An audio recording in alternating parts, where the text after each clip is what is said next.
তো এখন আমরা পড়ব মূল্যবোধ আর ওদিকে সুশাসন। আপনাদেরকে এক নজরে আমার নোটটা দেখাই।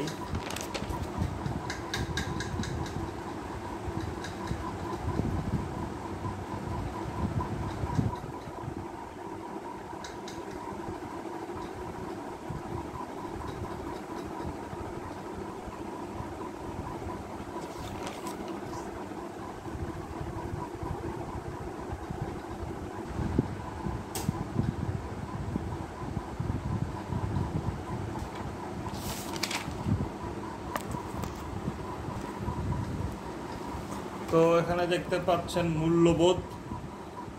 জাতীয় শুদ্ধোচ্চার নীতি পাশ হয় 2012 সালে, এবং 2012 সালে আমরা সকালে পড়ছিলাম যে দুর্যোগ ব্যবস্থাপনা আইনও কিন্তু 2012 সালে পাশ হয়, আর 15 সালে এটা কি যেন একটা সংশোধন হয়, এরকম কিছু একটা ছিল।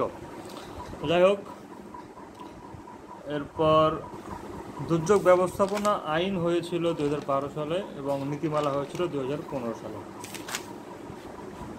তারপর এখানে কি আছে, নৈতিকতা ও সততা দ্বারা প্রভাবিত আচরণকে শুদ্ধাচার বলে। নৈতিক মূল্যবোধের উৎস নৈতিক চেতনা।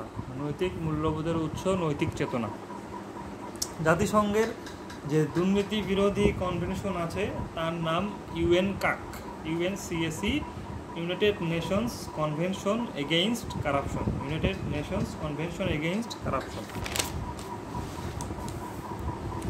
তো মূল্যবোধের বৈশিষ্ট্য আছে, বৈশিষ্ট্যগুলো আপনার মোটামুটি 5টা। পরিবর্তনশীলতা, বিভিন্নতা, আপেক্ষিকতা, নৈতিক প্রাধান্য, যোগসূত্র ও সামাজিক মাপকাঠি। এগুলো হচ্ছে আপনার বৈশিষ্ট্য নৈতিকতার, এটা হচ্ছে আপনার মূল্যবোধের বৈশিষ্ট্য। এগুলো হচ্ছে কি মূল্যবোধের বৈশিষ্ট্য। তো এগুলো মনে রাখার জন্য এভাবে মনে রাখতে পারেন যে মূল্যবোধের বৈশিষ্ট্য হচ্ছে সেটা আপেক্ষিক। তখন কোনো কিছু আপেক্ষিক মানে কি, সেটা পরিবর্তন হবে, আর কি হবে সেটা পরিবর্তন হবে, এবং সেটা বিভিন্ন জায়গায় বিভিন্ন হবে, অর্থাৎ বিভিন্নতা থাকবে। আর মূল্যবোধ কই থেকে আসে, সেখানে নৈতিকতা প্রাধান্য থাকতে হবে, আর এটা একটা সামাজিক মাপকাঠি আর যোগসূত্র থাকতে হবে। এই 5টা হচ্ছে আপনার মূল্যবোধের বৈশিষ্ট্য। আর গণতান্ত্রিক যে মূল্যবোধ আছে এটা রাষ্ট্র, সরকার, গোষ্ঠী সবার কর্তৃক স্বীকৃত। ব্যক্তি সহনশীলতা শিক্ষা লাভ করে মূল্যবোধের শিক্ষা থেকে। আর সরকারি সিদ্ধান্ত প্রণয়নে সৃজনশীলতা গুরুত্বপূর্ণ নয়। আমাদের চিরন্তন মূল্যবোধ হচ্ছে সত্য ও ন্যায়। আমাদের চিরন্তন মূল্যবোধ সত্য ও ন্যায়। ব্যক্তিগত মূল্যবোধ লালন পালন করে স্বাধীনতার মূল্যবোধকে। পারিবারিক, সামাজিক ও সাংস্কৃতিক মূল্যবোধের সমন্বয়ে ব্যক্তিগত মূল্যবোধ হয়। অর্থাৎ ব্যক্তিগত মূল্যবোধ লালন পালন করে স্বাধীনতার মূল্যবোধকে। পারিবারিক, সামাজিক ও সাংস্কৃতিক মূল্যবোধের সমন্বয়ে ব্যক্তিগত মূল্যবোধ গঠিত হয়। অর্থাৎ ব্যক্তিগত মূল্যবোধ গঠিত হয় পারিবারিক, সামাজিক ও সাংস্কৃতিক মূল্যবোধের সমন্বয়ে।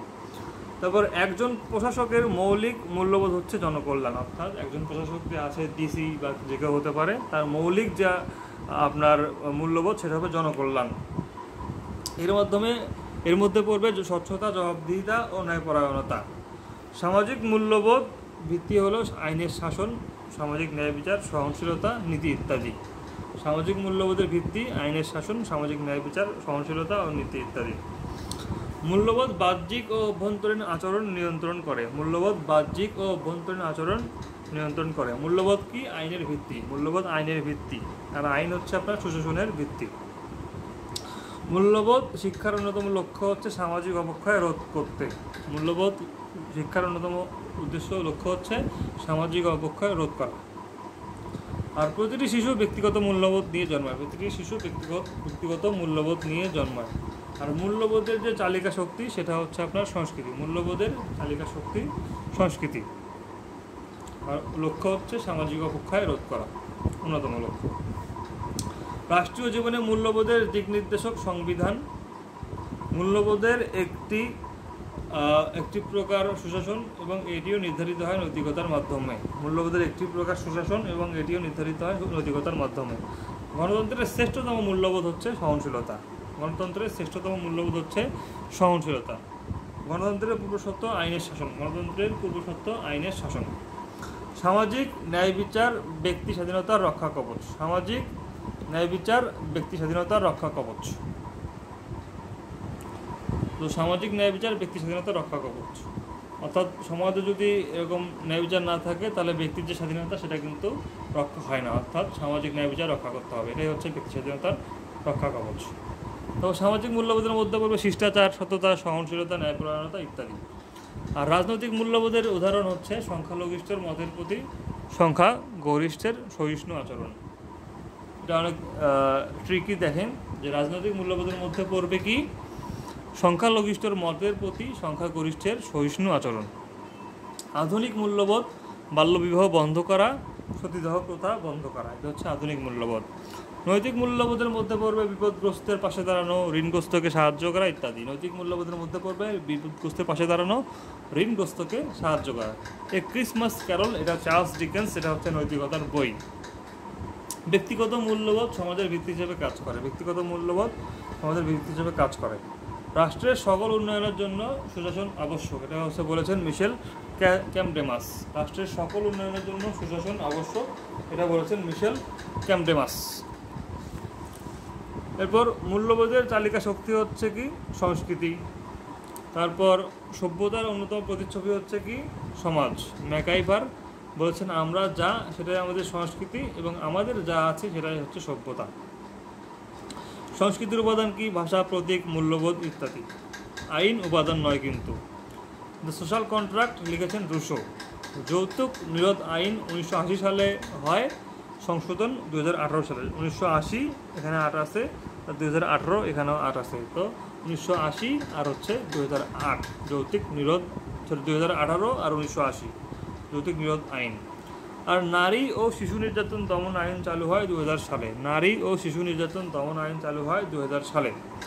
আর শ্যাডো প্যান্ডেমিক বলতে বোঝায় না পরিবারে নারী ও শিশু নির্যাতন, পরিবারে নারী ও শিশু নির্যাতন। আর দুদক প্রতিষ্ঠিত হয় 2004 সালে মনে হয়, এখানে ওভাবেই লেখা আছে মনে। যাই হোক, জাতীয় শুদ্ধাচার কৌশল 2012 সালে হয়, এটা হচ্ছে মন্ত্রী পরিষদ বিভাগ থেকে নেওয়া, মন্ত্রী পরিষদ বিভাগ থেকে নেওয়া।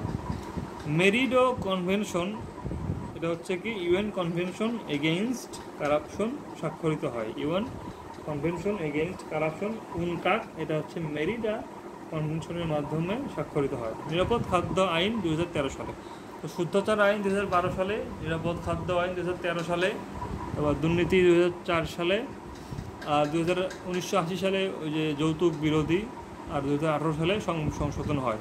2013 সালে কি, খাদ্য নিরাপত্তা আইন, নিরাপদ খাদ্য আইন, নিরাপদ খাদ্য আইন 2013 সালে। সুশাসন, তো সুশাসনের 4টি স্তম্ভ আছে, ঠিক আছে।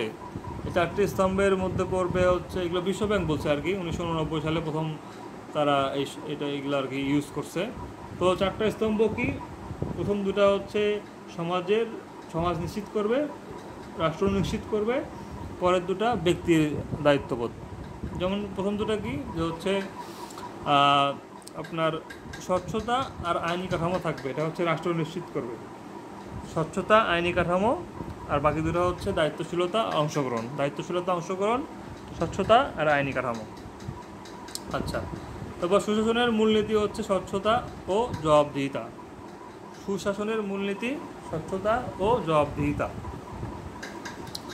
তারপর কি আছে, তারপর হচ্ছে শান্তিসূচক আইসল্যান্ড ফার্স্ট। আচ্ছা, শান্তিসূচকে আইসল্যান্ড ফার্স্ট। সুশাসনের মূল ভিত্তি হচ্ছে আইনের শাসন, সুশাসনের মূল ভিত্তি আইনের শাসন, আর আইনের ভিত্তি হচ্ছে মূল্যবোধ। আর মূল চাবিকাঠি কি, সুশাসনের মূল চাবিকাঠি হচ্ছে জবাবদিহিতা, অর্থাৎ জবাবদিহিতা না থাকলে এটা চলবেই না। সুশাসনের মূল চাবিকাঠি জবাবদিহিতা, আর চালিকা শক্তি হচ্ছে স্বচ্ছতা, অর্থাৎ জবাবদিহিতা থেকে সে রান মনে করেন শুরু হবে চলা আর কি, আর এটাকে চালনা করবে কে, স্বচ্ছতা। স্বচ্ছতা না থাকলে এই আপনার জবাবদিহিতা দিয়ে কাজ হবে না। তারপর লক্ষ্য কি, এটার সুশাসনের লক্ষ্য হচ্ছে জনকল্যাণ, সুশাসনের লক্ষ্য জনকল্যাণ। আর অন্তরায় কি, অন্তরায় হচ্ছে দুর্নীতি, সুশাসনের অন্তরায় দুর্নীতি। আর অন্তর্নিহিত শক্তি হচ্ছে নৈতিকতা, অন্তর্নিহিত শক্তি নৈতিকতা। আর সুশাসনের পূর্ব সত্য হচ্ছে মত প্রকাশের স্বাধীনতা, সুশাসনের পূর্ব সত্য মত প্রকাশের স্বাধীনতা।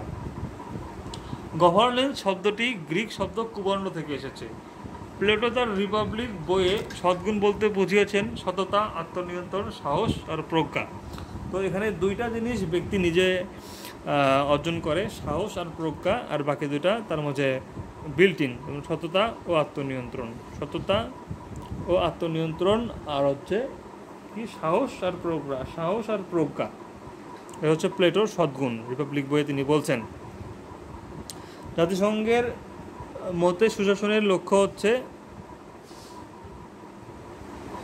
আচ্ছা এটা আর কি, আচ্ছা বিশ্বব্যাংক শাসন প্রক্রিয়া ও উন্নয়ন, বিশ্বব্যাংক শাসন প্রক্রিয়া উন্নয়ন এই রিপোর্টটা লিখছে 1992 সালে, যেটাকে ইংলিশে বলে governance and development, governance and development শাসন প্রক্রিয়া ও উন্নয়ন, এটা হচ্ছে বিশ্বব্যাংক 1992 সালে দিছে।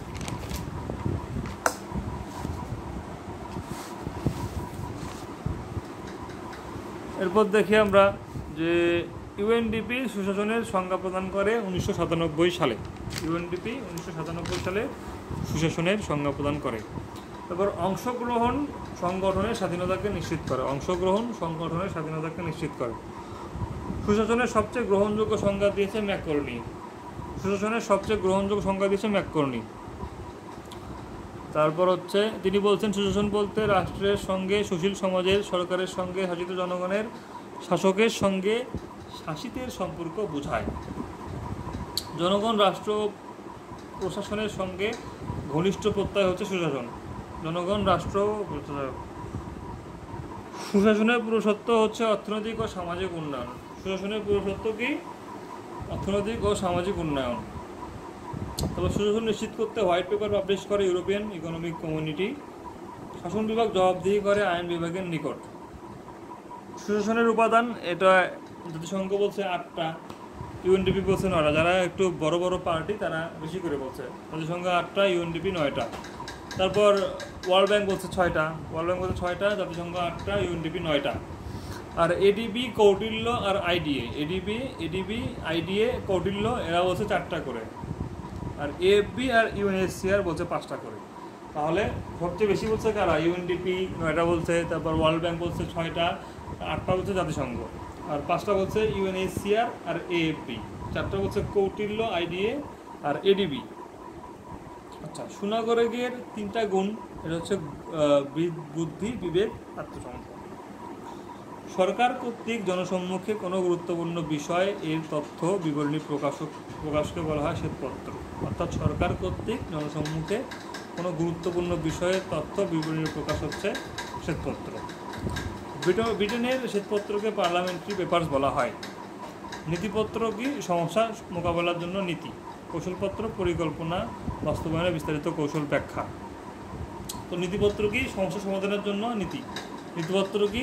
কোনো একটা সমস্যা হয়েছে, সেটা সমস্যা সমাধানের জন্য একটা পত্র। আর কি আছে এখানে? আর কৌশলপত্র হচ্ছে কি? পরিকল্পনা বাস্তবায়নের বিস্তারিত কৌশল ব্যাখ্যা। আর ই গভর্নেন্স সমন্বয় সাধন করে G2C, G2B, G2C।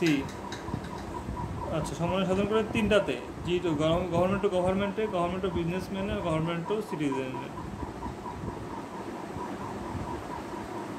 সুশাসনের ধারণা ওয়ার্ল্ড ব্যাংক দেয় 1992 সালে, তারপর এডিবি হচ্ছে 1995 সালে, আইএমএফ হচ্ছে কত? 1996 সালে, তারপর ইউএনডিপি হচ্ছে 1997 সালে, আইডিএ 1998 সালে। তো 95 এডিবি, আর তারপর আইএমএফ হচ্ছে 96, 98 আইডিএ। তারপর ই গভের প্রকারভেদ হচ্ছে 4টা, G2C, তারপর হচ্ছে কি G2B, G2G আর G2E। সিটিজেন আর এদিকে বিজনেসম্যান, সিটিজেন বিজনেসম্যান, আর এদিকে গভর্নমেন্ট আর ইকোনমি, গভর্নমেন্ট ইকোনমি এন্টারপ্রেনিউর, যাই হোক ওটা হবে আর কি। আর স্মার্ট বাংলাদেশের 4টি স্তর, এটা হচ্ছে আপনার smart citizen, smart society, smart government আর হচ্ছে স্মার্ট ইকোনমিক্স। স্মার্ট সোসাইটি আর হচ্ছে আপনার সিটিজেন, এই দুটো একসাথে, গভর্নমেন্ট আর ইকোনমিক্স হচ্ছে একসাথে, সিটিজেন, সোসাইটি, গভর্নমেন্ট, ইকোনমিক্স। আচ্ছা, সুশাসনের পুরুষত্ব কি? এটা হচ্ছে আপনার জবাবদিহিতা আছে আর স্বচ্ছতা, অর্থাৎ এই দুটো তো মাস্ট, জবাবদিহিতা আর স্বচ্ছতা মাস্ট। তারপর আর কি আছে? বাক স্বাধীনতা আছে, বাক স্বাধীনতা যখন থাকবে এটা নিশ্চিত করবে কি? বিচার বিভাগের স্বাধীনতা, অর্থাৎ বাক স্বাধীনতা আর বিচার বিভাগের স্বাধীনতা একসাথে। তারপর যখন অংশগ্রহণ থাকবে তখন সেখানে রাজনৈতিক স্বাধীনতা থাকবে, অর্থাৎ অংশগ্রহণের সুযোগ আর রাজনৈতিক স্বাধীনতা। আর কি বৈধতা থাকবে আর আইনের শাসন। বৈধতা আইনের শাসন একটা জোড়া। বৈধতা আইনের শাসন। আটটা হচ্ছে আপনার সুশাসনের পুরুষত্ব, এটা কি জবাবদিহিতা, স্বচ্ছতা। তারপর হচ্ছে মত প্রকাশের স্বাধীনতা, বিচার বিভাগের স্বাধীনতা, অংশগ্রহণের সুযোগ, রাজনৈতিক স্বাধীনতা, তারপর হচ্ছে বৈধতা আর আইনের শাসন। এটা হচ্ছে সুশাসনের পুরুষত্ব। সুশাসনের পুরুষত্ব পড়লাম, তারপর সুশাসনের স্তম্ভ পড়লাম আমরা, তারপর মূল্যবোধের বৈশিষ্ট্য পড়লাম। যাই হোক, এগুলোই হচ্ছে পড়া।